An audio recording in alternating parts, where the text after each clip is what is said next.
2003ರಲ್ಲಿ ಸರ್ಕಾರ ರೈತರಿಂದ ಜಮೀನನ್ನು ವಶಪಡಿಸಿಕೊಂಡು ನೈಸ್ ಸಂಸ್ಥೆಯವರಿಗೆ ಕೊಟ್ಟಿತ್ತು. ಒಂದು ಭರವಸೆ ಕೊಟ್ಟಿದ್ರು ರೈತರಿಗೆ, ಅಂದರೆ ನಿಮ್ಮ ಜಾಗಕ್ಕೆ ಸರಿಯಾದಂಥ ಪರಿಹಾರ ಕೊಡ್ತೀವಿ ಅಂತ. ಈಗ ನೈಸ್ ಸಂಸ್ಥೆ ಮತ್ತು ಸರ್ಕಾರದ ವಿರುದ್ಧ ರೈತರು ಸಿಡಿದಿದ್ದಾರೆ. ನೋಡಿ, 2003ರಲ್ಲೂ ಕಾಂಗ್ರೆಸ್ ಸರ್ಕಾರವೇ ಅಧಿಕಾರದಲ್ಲಿತ್ತು. ಆಗ ಎಸ್.ಎಂ. ಕೃಷ್ಣ ಮುಖ್ಯಮಂತ್ರಿ ಆಗಿದ್ರು.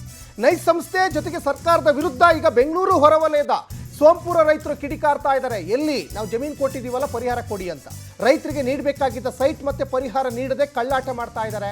ನೈಸ್ ಸಂಸ್ಥೆಯ ವಿರುದ್ಧ ರೈತರು ಜೊತೆಗೆ ಸ್ಥಳೀಯರು ಆಕ್ರೋಶ ವ್ಯಕ್ತಪಡಿಸ್ತಾ ಇದ್ದಾರೆ. 2003ರಲ್ಲಿ ನೈಸ್ ಸಂಸ್ಥೆ ರೈತರ ಜಮೀನನ್ನು ಸ್ವಾಧೀನಕ್ಕೆ ವಶಪಡಿಸಿಕೊಂಡಿತ್ತು. ಶಾಸಕ ಎಸ್.ಟಿ. ಸೋಮಶೇಖರ್ ವಿರುದ್ಧವೂ ರೈತರು ಆಕ್ರೋಶ ವ್ಯಕ್ತಪಡಿಸ್ತಾ ಇದ್ದಾರೆ. ಯಶವಂತಪುರ ಶಾಸಕ ಅವರಿಗೆ, ಹಾಲಿ ಶಾಸಕರು.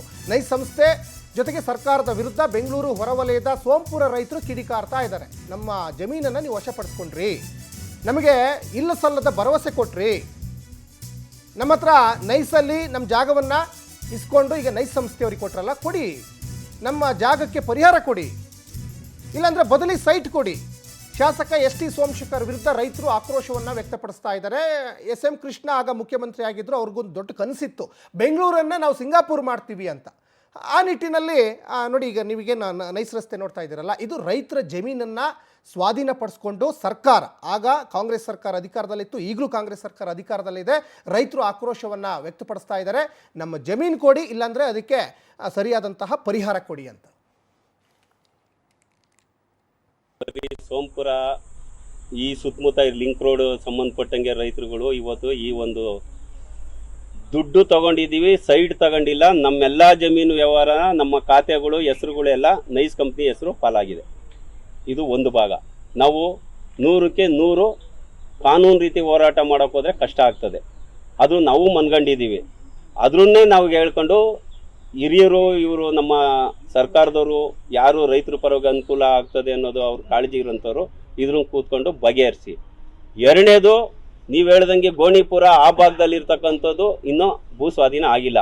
ಒಟ್ಟು 20,183 ಎಕರೆಯಲ್ಲಿ 2,500 3,000 ಎಕರೆ ಮಾತ್ರ ಭೂ ಸ್ವಾಧೀನ ಮಾಡಿದ್ದಾರೆ. ಫಸ್ಟು ಇವ್ರಿಗೆ ಪೂರ್ಣ ಪರಿಹಾರ ಮಾಡಿದಿರ ಎರಡನೇ ಹಂತಕ್ಕೆ ಹೋಗಲ್ಲ. ಈ ವಿಚಾರವಾಗಿ ಬರೀ ಸೋಂಪುರ ಈ ಸುತ್ತಮುತ್ತ ಲಿಂಕ್ ರೋಡ್ ಸಂಬಂಧಪಟ್ಟಂಗೆ ರೈತರುಗಳು ಇವತ್ತು ಈ ಒಂದು ದುಡ್ಡು ತಗೊಂಡಿದ್ದೀವಿ, ಸೈಡ್ ತಗೊಂಡಿಲ್ಲ, ನಮ್ಮೆಲ್ಲ ಜಮೀನು ವ್ಯವಹಾರ, ನಮ್ಮ ಖಾತೆಗಳು, ಹೆಸರುಗಳೆಲ್ಲ ನೈಸ್ ಕಂಪ್ನಿ. ಎಸ್, ಈ ಬಗ್ಗೆ ಸಾಕಷ್ಟು ಡೀಟೇಲ್ಸನ್ನು ಕೊಡ್ತಾ ಹೋಗ್ತಾರೆ ನಮ್ಮ ಆನೇಕಲ್ ಪ್ರತಿನಿಧಿ ರಾಘವೇಂದ್ರ.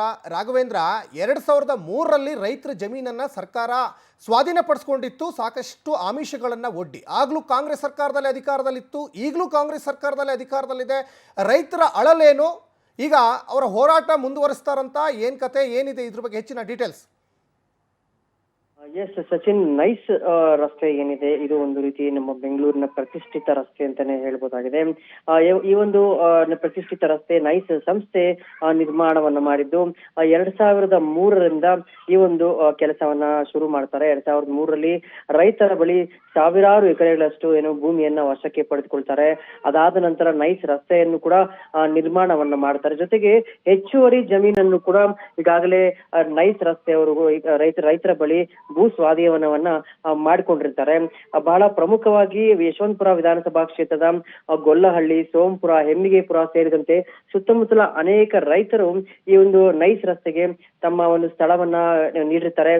ಇದಕ್ಕೆ ಬದಲಾಗಿ ಅವರಿಗೆ ಒಂದಿಷ್ಟಂತೂ ಹಣ ಜೊತೆಗೆ 40-60 ಸೈಟ್ ಅನ್ನ ನೈಸ್ ರಸ್ತೆ ನೀಡುತ್ತೆ ಅಂತೇಳಿ ಅವರು ಕೂಡ ಭರವಸೆಯನ್ನು ಕೊಟ್ಟಿರ್ತಾರೆ. ಆದ್ರೆ ಇದುವರೆಗೂ ಕೂಡ ರೈತರಿಗೆ ಕೆಲವರಿಗೆ ಪರಿಹಾರ ಕೂಡ ಹಣ ಸಿಕ್ಕಿದೆ, ಆದ್ರೆ ಸೈಟ್ ಇನ್ನೂ ಸಹ ಸಿಕ್ಕಿಲ್ಲ. ಸೈಟ್ ಯಾವುದೇ ರೈತರಿಗೆ ಇದುವರೆಗೂ ಸೈಟ್ ಒಂದು ಕೂಡ ಸಿಕ್ಕಿಲ್ಲ ಅಂತೇಳಿ ಒಂದು ಮಾಹಿತಿ ದೊರೆತಿರುವಂತದ್ದು. ಈಗಾಗಲೇ ಈ ಒಂದು ವಿಚಾರವಾಗಿ ಎಸ್.ಟಿ. ಸೋಮಶೇಖರ್ ಎಲ್ಲೂ ಕೂಡ ಚಕಾರವನ್ನ ಎತ್ತಾ ಇಲ್ಲ. ಎಸ್.ಟಿ. ಸೋಮಶೇಖರ್ ಶಾಸಕರಾಗಿರುವಂತ ಒಂದು ಕ್ಷೇತ್ರದಲ್ಲಿ ರೈತರಿಗೆ ಇಷ್ಟೆಲ್ಲ ಅನ್ಯಾಯವಾಗ್ತಿದ್ರು ಕೂಡ ಅವ್ರು ಯಾವುದೇ ರೀತಿ ಒಂದು ಚಕಾರ ಎತ್ತಾ ಇಲ್ಲ ಅಂತೇಳಿ ಈಗಾಗಲೇ ರೈತರು ಎಸ್.ಟಿ. ಸೋಮಶೇಖರ್ ವಿರುದ್ಧ ಜೊತೆಗೆ ನೈಸ್ ಸಂಸ್ಥೆ ವಿರುದ್ಧ ಆಕ್ರೋಶವನ್ನ ಹೊರಹಾಕಿರುವಂತದ್ದು. ಈಗ ಪ್ರತಿನಿತ್ಯ 10 ಕೋಟಿ ಆದಾಯ ಬರುತ್ತೆ ಅಂತೇಳಿ ಎಸ್.ಟಿ. ಸೋಮಶೇಖರ್ ಅವರು ಕೂಡ ಮೊನ್ನೆ ಒಂದು ಹೇಳಿಕೆಯನ್ನ ಕೂಡ ಕೊಡ್ತಾರೆ. ಆದ್ರೆ 10 ಕೋಟಿ ಆದಾಯ ಬರ್ತಿರ್ಬೇಕಾದ್ರೆ ನಮಗೆ ಪರಿಹಾರವನ್ನ ಯಾಕೆ ಕೊಡಿಸ್ತಾ ಇಲ್ಲ, ನಮಗೆ ಸೈಟ್ ಅನ್ನ ಯಾಕೆ ಇವರು ಕೊಡಿಸ್ತಾ ಇಲ್ಲ ಎಸ್.ಟಿ. ಸೋಮಶೇಖರ್ ಅಂತೇಳಿ ರೈತರು ಆರೋಪಿಸ್ತಿರುವಂತದ್ದು. ಧನ್ಯವಾದ ರಾಘವೇಂದ್ರ ತಮ್ಮೆಲ್ಲ ಡೀಟೇಲ್ಸ್ಗಾಗಿ.